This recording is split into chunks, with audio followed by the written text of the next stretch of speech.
musibat bilasizmi nima? Hajlarga borib, u yerdan zamzam suvini olib kelish. Yani faqatgina zamzam suvini. Faqatgina u yerdan bir joy namoz, faqatgina u yerdan bir Xitoyda ishlab chiqarilgan tasbihni olib kelinishidir. Hajga bo'lgan safarlardan. Bundan olib kelingan yagona narsa sizni ismingizga qo'shilgan hoji qo'shimchasining bo'lishidir. Faqat shunigina olib keldingiz u yerda. Faqat shuni olish uchun bordingizmi? Faqat bir joy namoz, bir zamzam suv, Xitoydagi bir tasbih uchunmi? Ismingizga hoji qo'shilishi uchunmi bordingiz? Nega? Kimga kerak?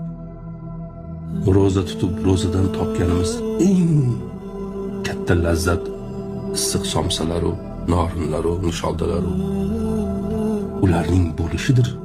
Eng katta musibat emasmi? Iftorliklarimiz emasmi bizning musibatimiz?